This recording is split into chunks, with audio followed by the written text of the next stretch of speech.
Gus Yahya klaim tidak sah. PJ Ketum PBNU hasil rapat pleno malam ini. Ketua Umum PBNU Yahya Holil Stakuf menegaskan, penjabat, PJ, Ketua Umum yang disebutkan bakal diumumkan dalam rapat pleno malam ini tidak sah. Pasalnya, pelaksanaan pleno itu sendiri sudah tidak sah menurut Ed Art PBNU. Ia menegaskan, dalam tubuh PBNU tidak mungkin ada dua ketua umum. Itu gimana? Akan menggugat atau gimana? Nggak tahu, nggak sah itu. Tapi ada kekhawatiran perpecahan ya?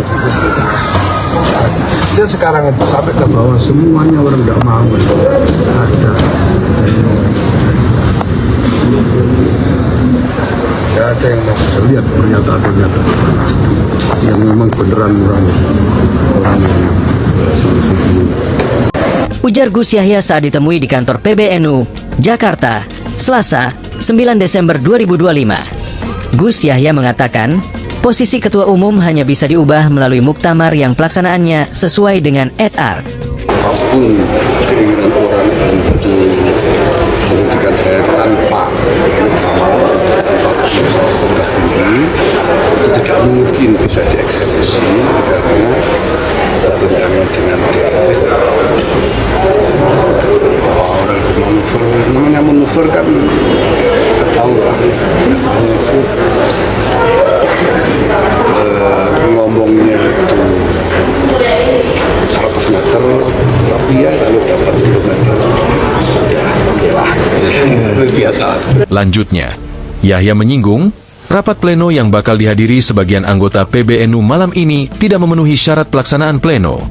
Menurut dia, pleno tidak bisa hanya diadakan oleh jajaran Syuriah secara mandiri, tapi harus melibatkan jajaran Tanfidziyah. Adapun, pleno ini dianggap tidak sah karena perencanaannya tidak melibatkan ketua umum yang sah. Jadi hasil pleno hari ini nantinya tidak akan mengubah apa sih? Ini sebenarnya kan secara aturan tidak bisa disebut pleno. Karena pertama yang mengundang hanya Syuriah, bisa harus mengatur sidang sebagai data. Kedua, tidak melibatkan saya sebagai ketua umum yang sah. Nah, sementara rapat saya yang lalu itu jelas para kiai sepuh tidak sekali tangan dengan ya kita lihat ini sebagai monitor aja. Apakah ada jalan keluar? Kata Yahya lagi, diketahui, polemik di internal PBNU mencuat usai beredar surat edaran yang menyatakan Gus Yahya diberhentikan untuk menindaklanjuti hasil rapat harian Syuriah PBNU pada 20 November 2025. Surat edaran yang dibuat 25 November 2025 itu menyatakan Gus Yahya tak lagi menjabat ketum PBNU sejak 26 November 2025 dan diminta melepas segala atributnya sebagai ketua umum. Selain menyatakan Gus Yahya diberhentikan, surat itu juga menyebut Rais Am PBNU Miftachul Ahyar akan mengambil tampuk kepemimpinan sementara di PBNU. PBNU pun diklaim akan menggelar rapat pleno pada 9 Desember 2025 untuk menetapkan PJ Ketua Umum, Ketum, yang baru. Gus, tentang infaknya tadi Gus mungkin? Ya seperti biasa, teman-teman bisa lihat juga hari ini kegiatan di PBNU masih berjalan seperti biasa, pekerjaan kita kerjakan seperti biasa, dan ke bawah seluruh jajaran struktur pengurus NU juga masih berubah. Maka ya kita penting tugas-tugas tidak ada yang ditinggalkan. Gus tadi kan di dalam diskusi sempat bahas konsolidasi ya.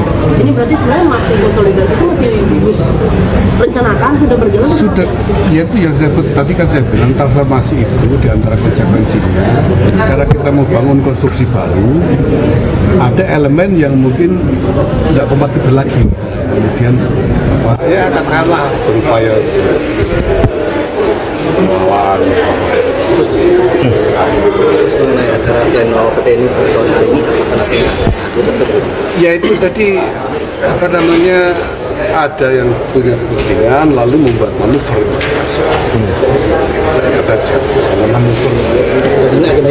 ketua umum artinya karena punya itu kan manuver seperti saya bilang sejak awal bahwa secara de jure maupun de facto saya masih tetap dalam saya sebagai ketua umum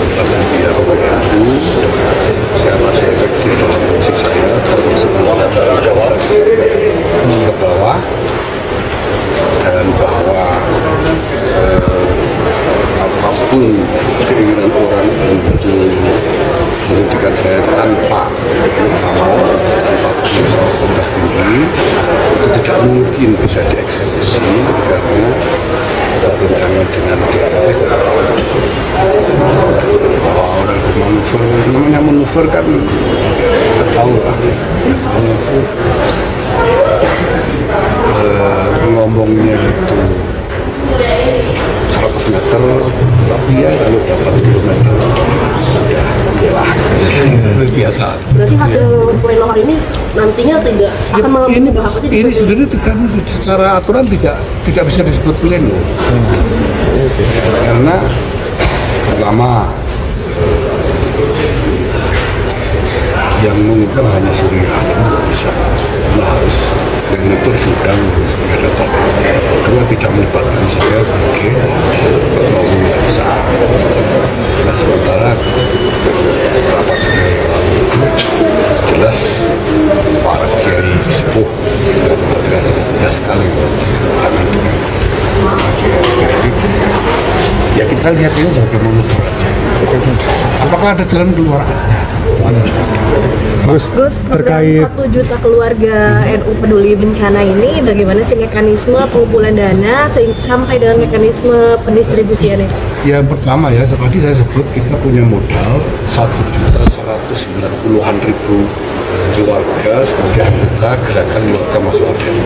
Sudah ada ini sampai ke alamat-alamatnya baik name, baik address dan semua. Dan nanti kita gerakkan cabang-cabang sampai ke ranting untuk engage dengan mereka, menggalang mereka supaya ikut berpartisipasi. Di samping juga tentu saja keluarga-keluarga yang lain yang mungkin selama ini belum sempat berpartisipasi dalam program kita ini. Demikian juga murid-murid, siswa-siswa di sekolah-sekolah di luar Banten Ma'arif sebelumnya saya bukan sudah besar sekali. Kenapa kita ingin lakukan ini? Di satu sisi jelas kebutuhan memobilisasi partisipasi besar sekali.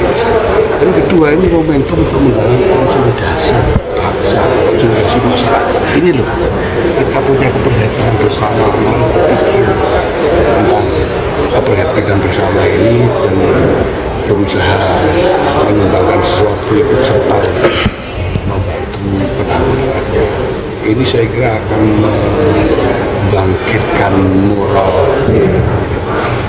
solidaritas bangsa. Gus, maaf terkait ada jalan keluarnya Gus. Ini jalan keluarnya apa Gus? Jalan keluarnya kan juga jelas yang namanya pada terus hanya bisa diberhentikan melalui kamar seperti masyarakat. Itu tidak ada alternatif. Jadi kalau sementara muktamar itu harus diselenggarakan bersama-sama oleh RSM dan ketua umum. Tidak ada alternatif. Jalannya tetap ke sana. Karena kalau enggak, ya enggak mau tamar selama-lamanya jadinya kan. Ya itu yang. Nah kesananya gimana ya? Ini kan proses ada navigasi, dalam sabar aja. Kan ini punyanya Allah Subhanahu Wa Taala. Gus, terkait dinamika yang terjadi ini apakah akan direncanakan untuk ke jalur hukum, Gus? Ya, kita siap apapun yang diperlukan kita siap. Itu kan untuk menegaskan posisi saya bersama teman-teman yang sekarang masih kompak di dalam ini ya. Kita ini ingin menjaga tatanan organisasi itu saja, tatanan organisasi. Jabatan itu soal nanti, tapi tatanan organisasinya itu ya jaga supaya tidak rusak. Tapi apakah ada kemungkinan untuk islah, Gus? Tidak ada pilihan lain, tidak ada pilihan lain. Apa Gus rencana ketemu Rois Amus? Ya saya nunggu jawaban dari beliau. Saya sudah beberapa kali. Sudah beberapa kali. Berarti belum ada respon dari Rois Amus Gus? Belum, masih belum. Seperti yang diumumkan dalam rilis itu, nanti menunggu jadwal. Terus nanti ke depan nanti ada dua ketua umum mungkin di mana Gus untuk dinamika di bawah. Mungkin ada dua loh. Ada beberapa. Tapi kan pleno malam ini kan katanya melahirkan PJ Ketum Meja. Ini bagaimana Gus? Akan menggugat atau gimana? Kalau pleno yang nggak sah itu Tapi ada kekhawatiran perpecahan nggak sih Gus? kita sekarang sampaikan bahwa semuanya orang nggak mau itu ada nggak ada yang mau bisa lihat pernyataan mana yang memang beneran orang yang seluruhnya mengaturkan kepada NU ya para kiai pesantren-pesantren tidak terhitung sampai mereka biasanya nggak jarang-jarang bikin surat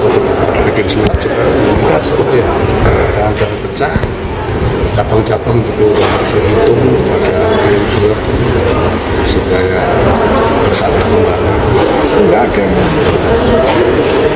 insya Allah lah Itu benar sih perkara ini tambang itu soal manuver ini kan namanya manuver opini ini ya. Nanti insya Allah datang.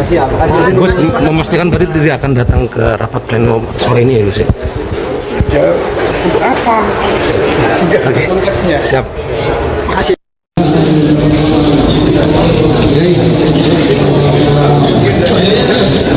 Masih kan kedua Pak?